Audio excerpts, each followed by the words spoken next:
Nechajte ma dohovoriť. Vy ste nenechali ma dohovoriť, čo som povedal.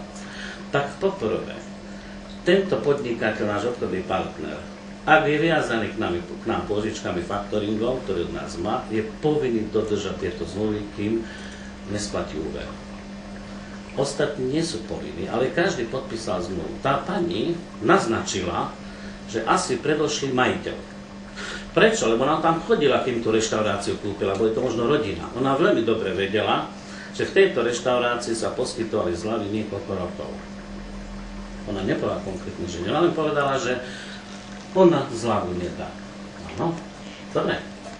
A teraz my vieme ručiť, keď každú zmluvu, čo podpíšeme s niekým, či ten podnikateľ bude poskytovať zľavy ďalej. No keď on ich nemusí. 24 000 korún za členstvo. 24 000 korún nie je za to, že majú nejaké zľavy niekde.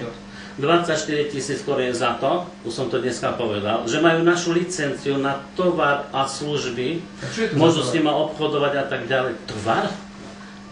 Či je to chladnička, pračka, televízor, nábytok, letenky, dovolenky, vodické preukazy, zlato, šperky, pneumatiky, náhradné diely, potraviny, oblečenie, automobily, počítače. Dvakrát do roka majú 14-dňový pobyt pre 2 osoby zadarmo, či to je v Európe alebo na Slovensku. Pobyt zadarmo, to nestojí za 24 000, že si auto môžu požičať zadarmo od nás. To je veľmi málo, 24 000. A z tých 24 000 korún 20 000 dostávajú. A dvojdňový pobyt, víkendový, s ubytovaním so stravou, s jednou zdravotnou masážou, s ošetrením pleti, perličkové kúpele a tak ďalej. To nestojí za 24 000 korún. A všetko ide vonku, 90-95%. Koľko máte klientov nových teraz? My máme stále nových klientov. Čiže naďalej, ale aj obchodných partnerov, ktorých nám to je jasné, že fungujeme, prečo by sme nemali fungovať. Za 24 000 sa podnikať nedá. To je podnikanie za 24 000, kde dostáva člen klubu 20 000, 10 hneď a 10 000 províziu mesiac. Chcem ešte povedať, nechajte ma dohovoriť, aby ste mi... Boli za mnou policajti? Neboli. Kedy mali byť? Čiže polícia vôbec vás neoslovila, ani v tomto smere vás nekontaktovala polícia? Ohľadom čoho teraz? No ohľadom vysielania tejto relácie. Nie. Nech dokáže, čakám. Kedy? Ma už konečne oslovia. Ale pozor, pokračujeme ďalej. Čiže nikto za vami z polície nebol? Ale samozrejme, že nie. Ak by bol, tak by bol. Prečo by som klamal? Aby som sa tešil, ja som čakal celý čas. Či polícia, či vyšetrovateľ, či prokuratúra ma pozve.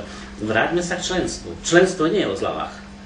Členstvo je o licencii, o tovare a službách. Tak ma počúvajte, pane. Každý podnikateľ, ktorý má peniaze, sa snaží peniaze niekde ešte zhodnotiť. Okrem podnikania. Dobrý podnikateľ a investor potrebuje makléra burzového, ktorý mu poradí. Každý maklér si berie peniaze 10, 15, 20% zo zisku, z obchodu. Keď si k nám niekto zaplatí členstvo 24 000, má aj túto službu. My mu poradíme, kde môže peniaze zhodnotiť. Ja vám ukážem zhodnocovanie peniazí, ktoré máme v niekoľkých fondoch. Máte na mysli tie 100% úročenie? A to nie len 100%, to je viac, a nie 40-50%. Vy ste spomínali BNG, Horizont, AGV, Drukos. Tí boli 30%, 36, 40 ročne, vyplácali mesačne. To je sa Forex napríklad, pokiaľ neviem, či viete, čo to je. Čo to je Forex? Forex. Alebo Forex. Ja sa čudujem, že vy ako redaktor a investigatívny, ktorý by povedal, ja hneď to vysvetlím, ktorý by povedal, keď som volal, čo to malo znamenať, po prvej uputávke v televízii, bo uputávku ste urobili, ako by ste nejakého zločinca chytili, pretože som podvodník, stovky ľudí som podviedol. Akým spôsobom, to ešte neviem, že? Po druhé, pani Kajlová vedela veľmi dobre s pánom Bigaňom, že som povedal, ak budete očierňovať náš klub a moje meno, podám na vás trestné oznámenie za ohováranie a budem žiadať vysoké odškodné, čo vás môže zničiť. Čiže vy ste sa čo ona povedala? To je vyhrážka, diváci nech teraz zvážia, ale vy ste urobili z toho vyhrážku, pretože vy ste povedali komentár v televízii, že pán Póli tak rázne jednal s svojimi klientami, že ľudia sa boja o svoj život. Ako by som povedal pani Kajlová, a ma budete špiniť niekde, pošlem bejsbolistov holohlavy a vás bijú, skantia vás. Toto ja som povedal. To ani ona si nedovolila povedať. A kto je pani Kajlová? Vy viete veľmi dobre, kto je pani Kajlová. To je tá pani, ktorá vypovedala v televízii chrbtom ku kamere. Ja viem presne, o koho sa jedná. Vy ešte teraz tvrdíte a klamete, že vy neviete, o koho sa jedná, na základe koho ste prišli, aké sťažnosti sem. Vy ste najprv povedali, že ste prišli ako klient, preto som povedal kameru vypnúť. Pretože ja nepotrebujem, lebo oni dvaja sa jediní vyhrážali, že ma dajú do palby. Ale kvôli čomu? No pretože pani Kajlová doniesla 3 klientov napríklad na úvery. Jeden klient preuverovaný v bankách dlhy, exekútora na krku a nevie predložiť žiadne príjmy, že vraj v Rakúsku niekde tá dotyčná pracuje a nič nevedela doložiť. Ako sme ich mali schváliť tento úver? Ja vám ukážem stovky úverov, ktoré dostali naši ľudia. Stovky. A z mojich peňazí. No, to sú zmluvy. len jednu zmluvu. Ale však to nebolo o čom hovoriť, však to nebola odpoveď na kameru. Bo keď ste povedali, že máte nejakú sťažnosť, bol by som odpovedal na kameru ako aj teraz. Vy ste to natočili špionážnym spôsobom, pretože keď som vedel, že to je to Štierneho Petra a že treba na ňu odpovedať, odpovedal som na kameru priamo. Preto som zavolal TA3 a niekoľkokrát mailoval, pretože ja by som pozval iné médium, ja by som pozval inú televíziu, aby túto vec sme riešili. A vy si myslíte, že ja som tu prišiel preto, že ste písali maily? Aby by ste televízia mi nemá dať priestor na obranu, na očistenie mojho mena, ktoré celý život bolo čisté, že moje deti sú na mňa hrdé a celý život boli. Moja dcéra teraz maturovala, vstupuje do života a keď jej povie niekto, kde máš otca, dlho som ho nevidel, nechodí po kanáloch niekde. Vy si myslíte, že ja som ako má prísť moja dcéra k tomu? Na základe toho, že vy ste písali maily, že chcete živý prenos? Na základe prenos? čoho ste prišli? Že ste boli dneska na prokuratúre? Že ste boli na polícii niekde a že konali? Zatiaľ sa nič nekonalo. Tu nie je právny podklad na to, aby sa niečo konalo. Pretože môžeme pokračovať. Ako viete, že sa nekonalo? Lebo ja o tom neviem. Nikto ma nevyzval na nič. Zatiaľ o tom neviem. A keď ma niekto udá z nejakých dôvodov, no musím na to právny podklad. Teraz sa vráťme ešte znova k pani Kajlovej. Vráťme sa. Máme skúsenosti. Máme. Za chvíľu sa k tomu dostaneme. Hej? Takže moment. Neviem, koľko minút ste mi na to dali. Ja som požiadal o celý čas Čierneho Petra, pretože tu je stále 8 minút nie je na obranu toho, čo ste vy urobili. 8 minút nestačí na to.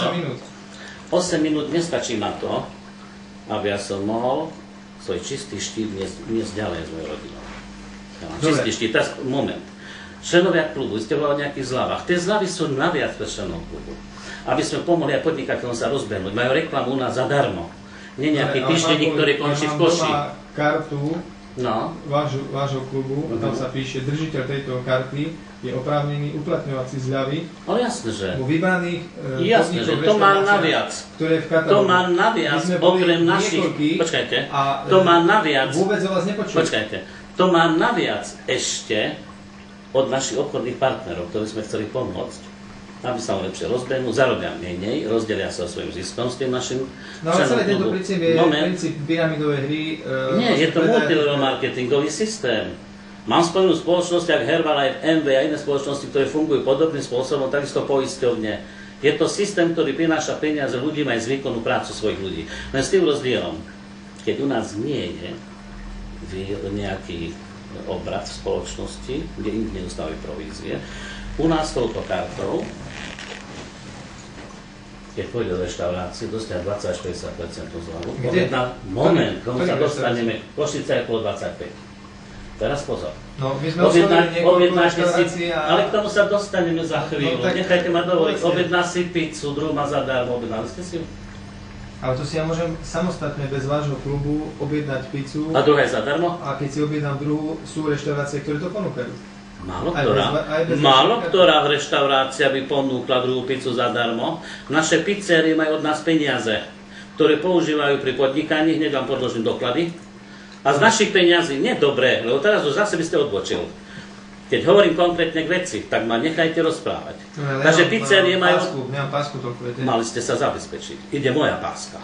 Áno. Nech sa páči. Pizzerie majú od nás peniaze.